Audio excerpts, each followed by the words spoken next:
Student, आज मैं आप लोगों को क्लास 12 के स्टूडेंट के लिए वेक्टर पढ़ाने जा रहा हूं और बहुत ही महत्वपूर्ण टॉपिक है सदिश। इस टॉपिक को पढ़ के आप लोग अपने जो प्रॉब्लम क्रिएट होंगे अनसॉल्व पेपर में पढ़ाऊंगा उसमें आप लोगों को मदद मिलेगी। वेक्टर राशियां आप सभी लोग जानते होंगे, हमारे सभी बच्चे पढ़ चुके हैं। वेक्टर को हिंदी में कहते हैं सदिश।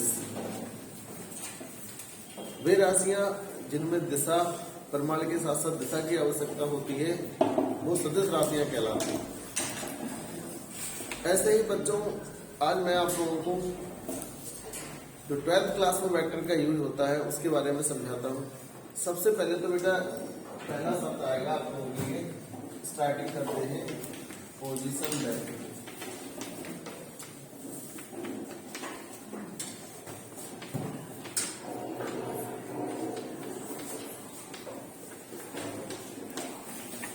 स्थिति सदिश। मान लीजिए मैं क्लासरूम में खड़ा हूं और यहां से हर एक बच्चे को देख सकता हूं, तो आप लोगों के स्थिति सदिश जो मेन इनिशियल पॉइंट है वो मैं हूं। तो मोस्टली बच्चों सदिश जब पढ़ते समय हम लोग स्थिति सदिश को मानते हैं, तो वो पॉइंट जहां से किसी भी सदिश को हम वॉच कर सकते हैं, देख सकते हैं, उसे स्थिति सदिश कहते हैं। जैसे मान लीजिए हमने बच्चों ए बी वेक्टर लिखा है, तो इसको लिख लेते हैं O B vector minus O A vector. ओ क्या होता है? ओ होता है ए और बी का स्थिति सदिश। ये कैसे आता है ये भी आप समझ लीजिए।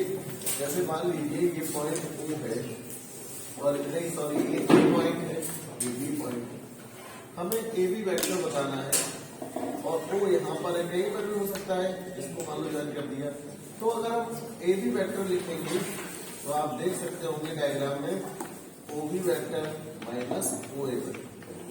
अगर ए बी वेक्टर की स्थिति निकालनी होगी तो हम क्या लिख सकते हैं? O B vector minus O A vector. सीधा सीधा एक सिद्धांत है, आप याद रखिएगा। स्थिति सदिश में कन्वर्ट करने के लिए आप लोगों को ध्यान रखना पड़ेगा। जैसे ए बी है, लास्ट वाले का स्थिति सदिश माइनस पहले वाले का स्थिति सदिश। जैसे सदिशों का योगफल होता है A B vector plus B C vector बराबर ए सी।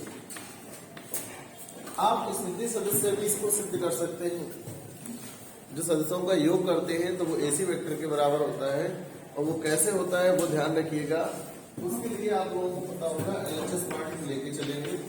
मान लो इसी फॉर्मूले से यूज करें और इन सभी का एबीसी जो वेक्टर है इन सभी का स्थिति सदिश ओ हो, तो हम ए बी को लिख सकते हैं O B vector minus O A vector plus O C vector minus O B vector. ये इससे कैंसिल हो जाएगा, O C vector minus O A vector, और इसको लिख सकते हैं ए सी।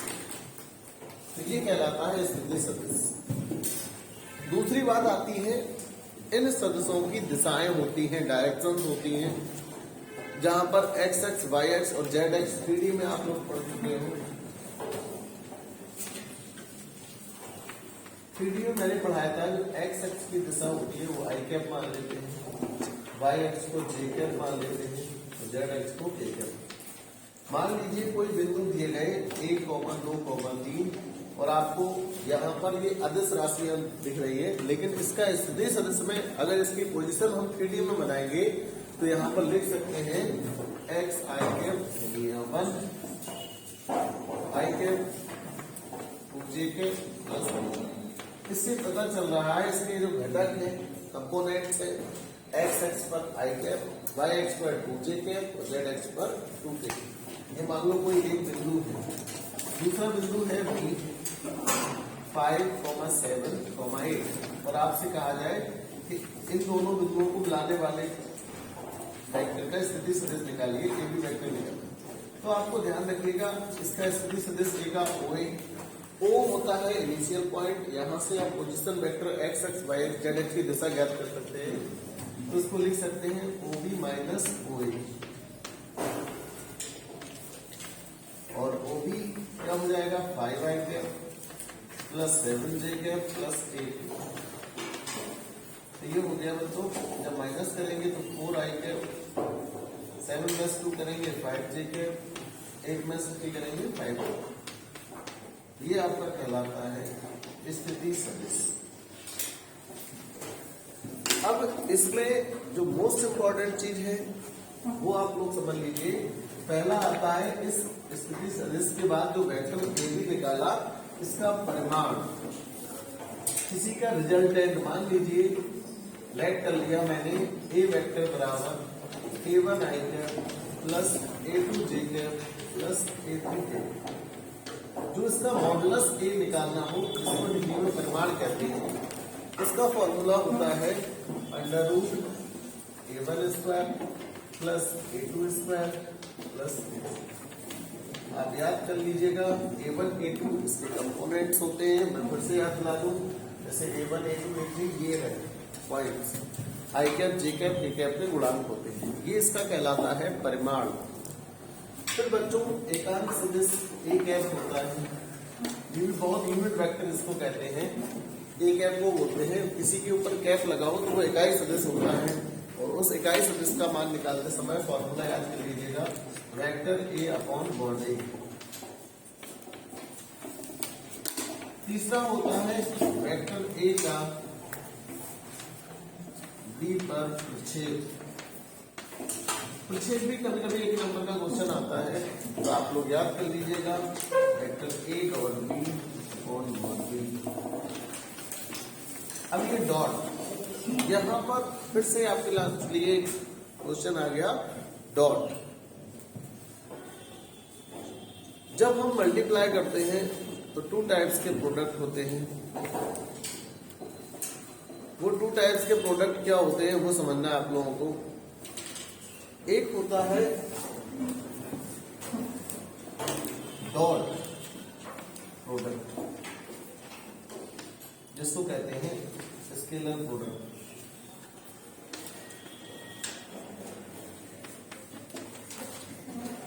और एक होता है क्रॉस प्रोडक्ट, जिसको कहते हैं वेक्टर प्रोडक्ट।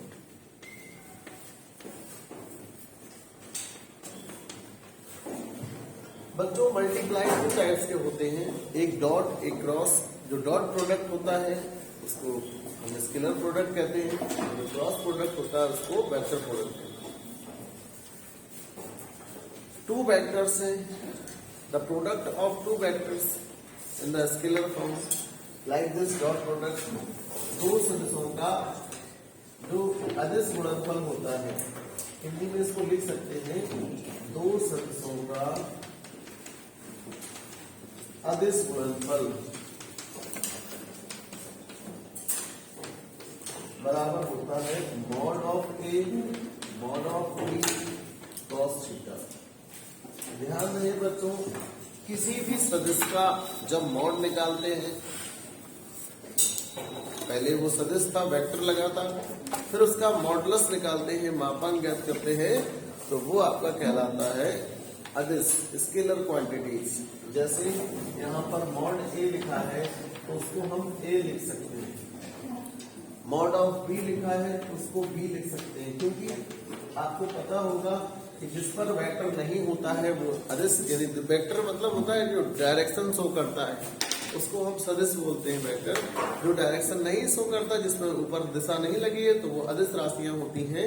और किसी का मापांक जब लेते हैं तो वो स्केलर ही कहलाता है।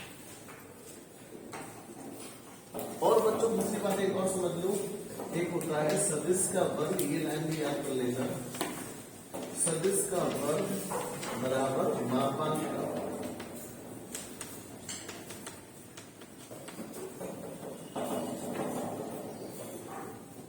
सदिश मान लीजिए ए वेक्टर है, इसका square modulus theta square.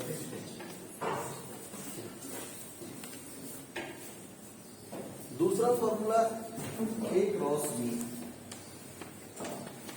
A B mod A mod B sine theta N cap. इसको भी याद कर लीजिएगा। सदिश का वर्ग, जैसे ये पॉइंट लिखाया मैंने कि सदिश का वर्ग होता है वो मापांक के वर्ग के इक्वल होता है। ये पॉइंट बहुत ही इंपॉर्टेंट पॉइंट है, इसका भी यूज सवालों में होगा। इसका उद्देश्य क्या होता है, मतलब क्या होता है समझ लो। जैसे मान लीजिए ए वेक्टर बराबर a1 i cap plus a2 j cap plus a3 k।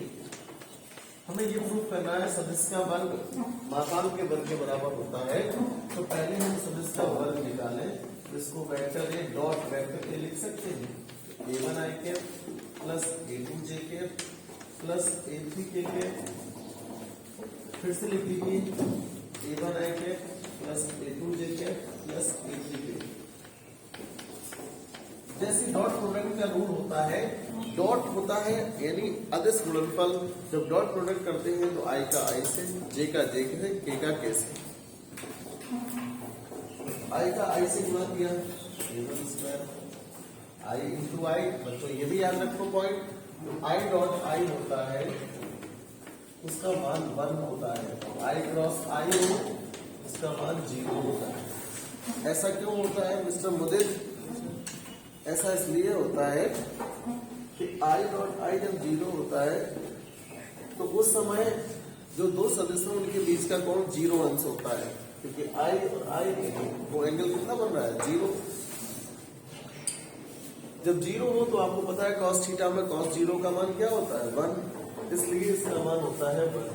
i cross i में sin थीटा होता है और sin 0 का मान 0 होता है, इसलिए उसका मान 0।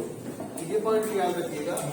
i डॉट j लिखा हो तो इसका मान 0 होता है, क्योंकि i और j के बीच में 90 डिग्री का एंगल बनता है। यहाँ पर थीटा 90 डिग्री रखते हैं तो ये 0 हो जाता है। तो मैं बात कर रहा था यहाँ पर मल्टीप्लाई की, तो i का i से मल्टीप्लाई, j का j से मल्टीप्लाई, k का k से। सदिश का वर्ग तो आपने निकाल लिया, मैंने बताया था उदय प्रताप, ध्यान लीजिए। सदिश का वर्ग मतलब मापांक का वर्ग। तो बच्चों इसका जब मापांक निकालेंगे, मॉडुलस निकालेंगे, तो आपको पता है formula a1 square plus a2 square plus a3। इसका वर्ग करते हैं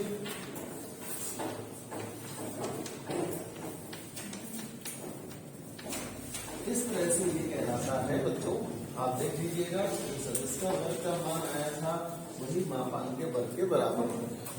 तो बच्चों ये आपको पहला वीडियोज में ये जो बेसिक कॉन्सेप्ट है बहुत ही इंपॉर्टेंट चीज है, मोस्टली इसका पोजीशन वेक्टर पता करना। फिर आपको बताया मॉडुलस कैसे निकालते हैं, फिर इसका एकांक सदिश कैसे निकाला जाता है बच्चों। एकांक इसके बाद इसका प्रक्षेप भी सवाल आता है कि ए का बी पर प्रक्षेप, अगर बी का ए पर प्रक्षेप होता है तो उल्टा B dot A upon mod A हो जाता है। इसके बाद मैंने बताया कि दो सदिश होते हैं उनका अदिश गुणनफल कैसे करते हैं। डॉट करना हो तो i का i से, j का j से, k का k से। जब क्रॉस करना होगा, क्रॉस प्रोडक्ट भी आपको बताते हैं। आप लोगों ने सारणिक डिटरमिनेंट सॉल्व करना सीखा होगा। सारणिक बना के जैसे हम लोग 11th क्लास में सॉल्व करते हैं, i कैप लिख लिया, फिर उसका छिपाया, इसको छिपाया, तो एक सारणिक बना के हम क्रॉस प्रोडक्ट ज्ञात करते हैं। तो आपको इस वीडियोज को आप तक नोट कर लीजिए, स्क्रीनशॉट ले लीजिए, फिर मैं आपको क्रॉस प्रोडक्ट सिखाता हूँ। उसको खोल लगा, उसको दबा दो। देखिए बच्चों, आप लोगों को मैंने जो चर्चा कर रहे हैं मोस्टली वो डॉट और क्रॉस प्रोडक्ट की कर रहे हैं। तो मैं आपको एग्जांपल लेके बताता हूँ। जैसे मान लीजिए ए वेक्टर बराबर लिखा है 2i cap plus 3j cap plus 5k cap, और बी वेक्टर मान लो अपने मन से ले लिया मैंने i cap plus 3j cap plus 2। आप लोगों को ध्यान रखना है कि दो वेक्टर्स का जो अदिश यानी डॉट प्रोडक्ट होता है उसको डॉट क्यों कहा जाता है, क्योंकि उसका रिजल्ट कांस्टेंट एक अदिश राशि आता है। जैसे मान लीजिए यहाँ पर डॉट प्रोडक्ट, तो बात मत करें आपस में, ध्यान दीजिए, बहुत इंपॉर्टेंट टॉपिक है। 11th 12th दोनों क्लास करिए। डॉट प्रोडक्ट क्या होता है, ए और बी जब करते हैं आई कैप के गुणांक का आई कैप से, जे कैप के गुणांक का जे कैप से, और बी कैप के गुणांक का जे। ये रहा डॉट प्रोडक्ट। जब डॉट प्रोडक्ट करते हैं तो सिर्फ आई और आई का गुणा करते हैं। क्यों करते हैं? क्योंकि मैंने आपको बताया कि जब आई का जे से करोगे तो 0 होता है, आई का के से करोगे तो 0 होता है। तो इसलिए सिर्फ और सिर्फ प्रशांत कुमार आई का आई से गुणा करेंगे, तो हो जाएगा 2 1 2, ये क्या जैसे 9, सबसे आसान होता है डॉट प्रोडक्ट। आप ये भी समझ गए होंगे कि ये डॉट अदर्स क्यों कहा जाता है, स्केलर क्यों कहा जाता है। आपने देखा होगा इसका जो आंसर आया वो 21 आया, 21 आया, और ये 21 जो क्वांटिटी है वो स्केलर क्वांटिटीज होती है, अदर्स राशि होती है, इस पर कोई दिशा नहीं होती, तो इसलिए इसको अदर्स गुणनफल कहा जाता है। क्या कहा जाता है बच्चों? दो सदस्यों का, आप ध्यान रखिएगा कभी भी पेपर में आ जाए इसका दो सदस्यों का अदर्स गुणनफल ज्ञात करो, तो आपको इस तरह से करना। जब दो सदस्यों का सदिश गुणनफल आता है, वेक्टर प्रोडक्ट जिसको कहते हैं, इसको क्रॉस प्रोडक्ट भी कहते हैं, इस तरह का साइन होता है ए क्रॉस बी वेक्टर। तो आप लोगों को ये सीख लेना चाहिए, डिटरमिनेंट बनाना आता होगा, आई जे के लिख लिया, इसका प्रोडक्ट ये लाइन लीजिए 2 3 5, फिर सेकेंड लाइन लीजिए 1 3 2। जब इसका क्रॉस प्रोडक्ट करते हैं तो आई कैप, इसको छिपाया 5 2 3 2 जा 6 माइनस 15 प्लस माइनस होता है, इसको छिपाया 4 माइनस 5 प्लस होता है 6 माइनस, तो ये जाके हो गया बच्चों माइनस का 9 आएंगे, माइनस माइनस प्लस जे के प्लस 3। आप लोग देख रहे होंगे तो जो इसका गुणनफल आया, जो प्रोडक्ट आया, वो एक वेक्टर क्वांटिटी है। वेक्टर क्यों है? क्योंकि इसमें डायरेक्शन है, आई जे के दिशाएं लगी, तो इसको हम सदिश गुणनफल कहते हैं, क्योंकि इसका जो आंसर आता है वो एक सदिश आता है, इसलिए इसको क्या कहा जाता है? सदिश गुणनफल। तो बच्चों इस तरह से ये पहला वीडियो मैंने वेक्टर का डाला, नेक्स्ट वीडियो और भी डालेंगे, जब तक आप इतना पढ़ के एक्सरसाइज सॉल्व करें, और उसके बाद आगे वाले वीडियोज में मैं बताऊंगा आपको डायरेक्शन कोसाइंस, दिक कोज्याएं, दिक अनुपात, शॉर्टेस्ट डिस्टेंस, समतल के समीकरण, रेखाओं के चार्टीय रूप, रेखाओं का सदिश रूप, इन सब के बारे में नेक्स्ट वीडियो में बताऊंगा। आज के लिए बस इतना ही।